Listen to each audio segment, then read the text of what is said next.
Okay, so I think I had a big breakthrough. I got the napkin out. So this giant perimeter here is the theoretical black hole we could exist in. I described it in all the past videos this week, so check those out. So this is the giant black hole.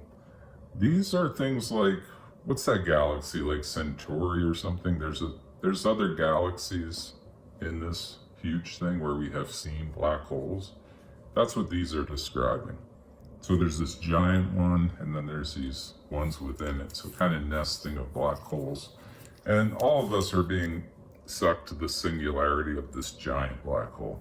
So what I want to try to describe here is, let's just say this is a galaxy, and let's call it ET. And ET is, I'll probably get sued for that. They just went past the event horizon here in their black hole.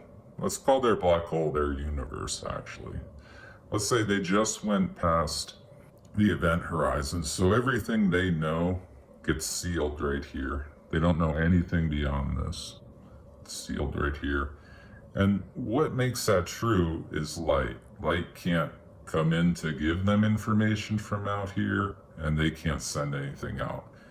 So the speed of light gets defined by, I think it still equals E equals mc squared, but it's going to be a function of the mass of this black hole. So if this thing is bigger, it's going to take more energy to get over the threshold of the speed of light and get out. So the speed of light in this black hole, I think it's going to be whatever, the speed of light, this black hole, whatever it is in relation to its mass, it's going to be different than our current speed of light. And that's what I want to explain in this video. I think the speed of limit is a constant in our universe where we exist right now today.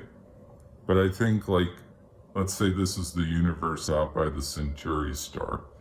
I think their speed of light within this little black hole bubble universe that they're in, I think it's going to be different because the size of it is different. And this is a tiny one. This one, it's not like it's easier to get out. You still can't get out. So it's a relative thing again. Even though this one's going to have like a higher speed of light to get out. Information, I'm talking about in or out, whatever you want to. I'm talking like speed of light with information transfer. But this one, since it's small, like nominally, is going to have a smaller threshold to get out just because there's less energy mass to overcome to get out. But my point is, that's from their perspective, let's say they're right here too, right past the event horizon, they're going to have a different number for the speed of light in this one.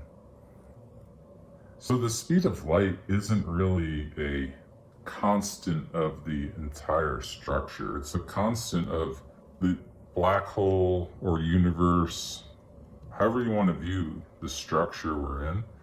It's a function of that thing and its mass and the energy required to overcome that mass and escape it. It's really E equals mc squared rearranged for c squared equals, and that's what it's doing.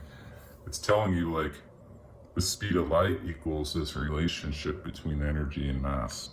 So I guess physicists must know this, or I'm really wrong. Maybe I'm really wrong, but I think this is right. There's two options, like I'm either really wrong. Well, there's three. I'm either really wrong and I don't know how to do math. There's that, which is very possible. There's the option that physicists are like, yeah, we know this, you dumb. Like, that's another. And the other option is somehow no one knows this, and I think this is a real revelation. I don't know. You tell me in the comments.